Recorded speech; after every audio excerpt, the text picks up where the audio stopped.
Oi, pessoal! Está começando o NeuronK Podcast.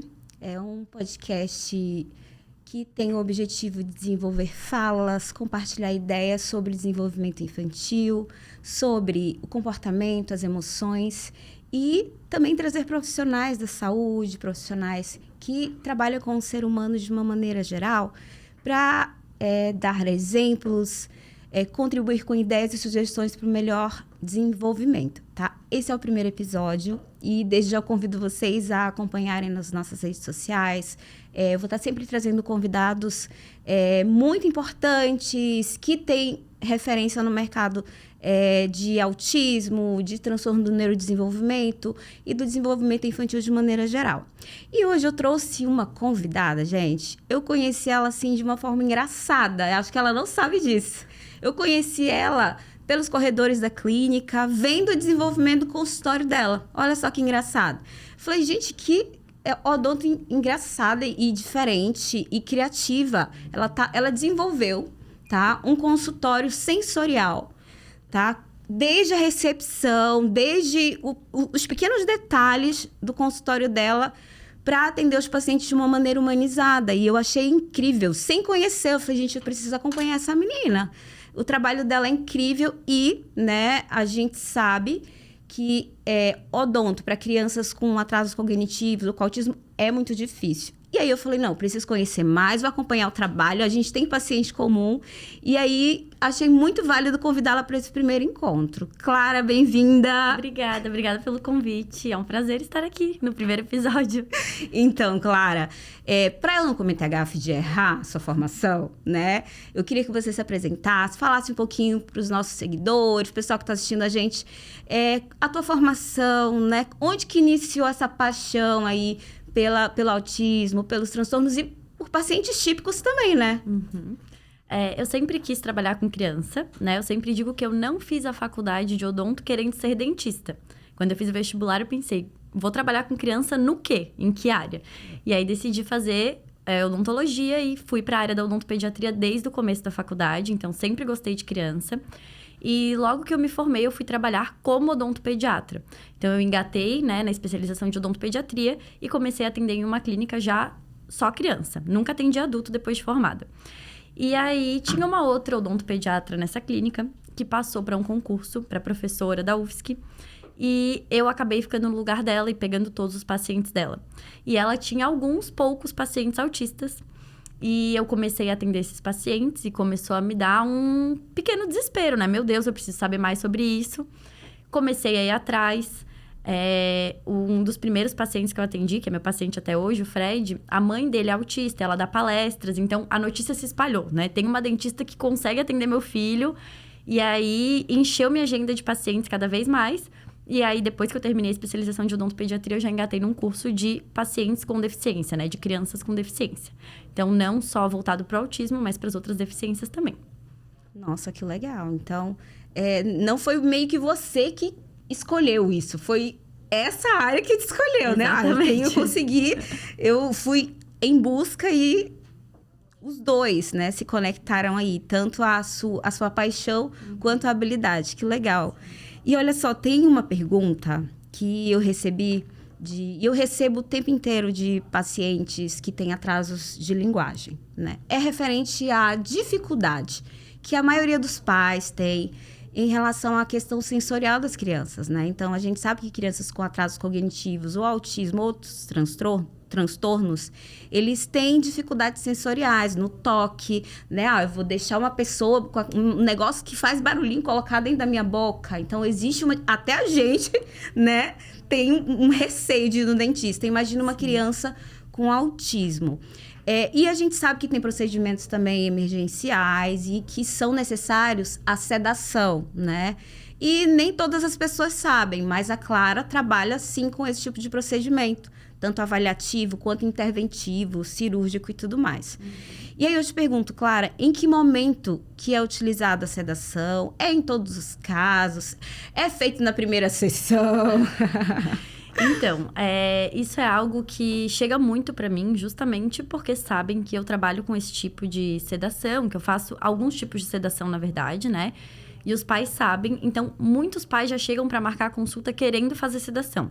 Então, não, meu filho precisa fazer sedação porque ele não abre a boca no dentista, já levei em 30 dentistas diferentes, ninguém consegue mexer na boca dele, eu preciso da sedação.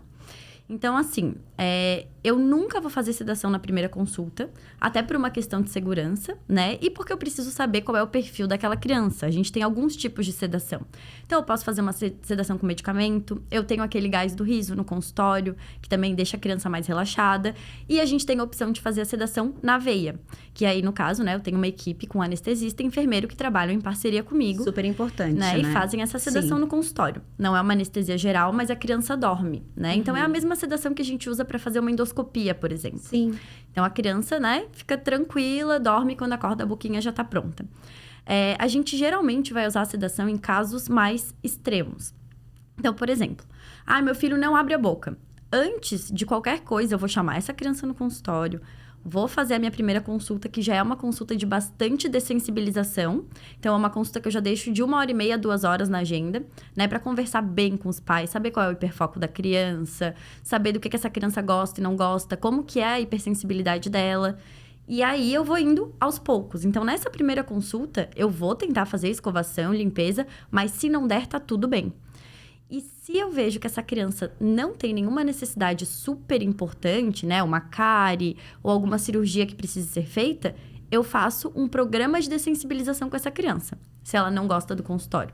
Então, às vezes, a criança vai todo mês, às vezes a criança vai a cada 15 dias, às vezes a criança vai toda semana no consultório, só pra brincar, segurar os instrumentos, conhecer o consultório e ver que aquilo ali é tranquilo, que tá tudo bem. E conforme a criança vai indo, vai melhorando o comportamento dela e cada vez mais a criança fica acostumada com aquilo. Então, se ela precisar de um procedimento no futuro, a gente às vezes nem precisa de sedação. Agora, a criança chegou no meu consultório, tá com dor, tá com cárie, precisa fazer alguma cirurgia por algum motivo, aí a gente parte direto pra sedação. Faço a primeira consulta para analisar, né, qual é o tipo de sedação mais indicado. Como se fosse uma consulta de avaliação, né? Isso, exatamente. Perfeito. E aí, sim, beleza, eu consegui olhar o dente da criança. Não, é canal. Então tá, então vamos partir para sedação.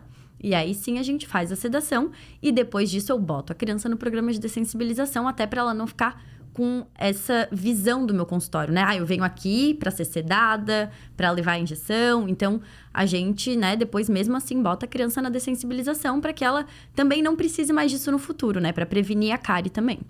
Sim, e é importante ressaltar, Clara, que você tem todo um procedimento, né? Eu tava dando uma olhada nos seus vídeos, né? Que parece que você usa análise do comportamento aplicada.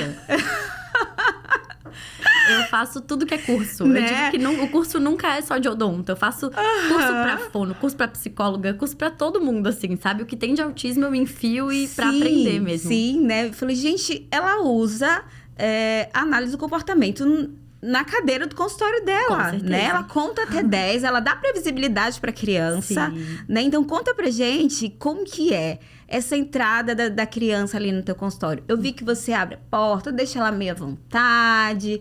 Como que é, por exemplo, uma criança tá com uma cárie, o pai precisa cuidar, já foi em outros dentistas, não conseguiram. E como que você faz esse primeiro atendimento? Eu sei que é importante o vínculo, né? Em qualquer área, a gente que trabalha com criança sabe disso. Mas na sua área, existem algumas especificidades. Como que tu direciona isso na dinâmica de atendimento, para que o nosso público conheça o teu trabalho? Então, assim, primeiro de tudo, eu deixo bem claro quais são os nossos objetivos na consulta para os pais. Porque tem pais que acham, por exemplo, que se a criança não sentar na cadeira de dentista, ela, né, aquela consulta não valeu. E não é assim. Eu vejo, a maioria das crianças eu vejo no chão, sentada no meu mocho e a criança em pé na frente. Ou então eu vou brincando com a criança, até na recepção às vezes. E a criança abre a boca, eu olho. Então eu digo assim, que eu tenho uma visão, né, 360. A criança abriu um pouco a boca, eu já olhei ali, tem cárie, já anoto.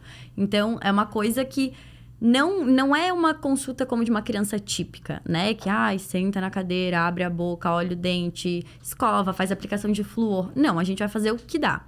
Então, primeiro de tudo, eu uso PECs, né? Que são aqueles cartõezinhos com as figuras. Eu tenho, inclusive, foi a mãe de um paciente autista que fez pra mim, né? Eu desenvolvi as imagens e ela que fez pra mim. E isso é muito importante, que já dá uma previsibilidade. E eu sempre falo para os pais, na hora de marcar consulta, que é muito importante mostrar meus vídeos no Instagram, falar tudo que vai acontecer para a criança. E são pais que já estão acostumados também, né? Então, eles já fazem isso de qualquer forma. E o que eu faço? A minha anamnese, ela é longa.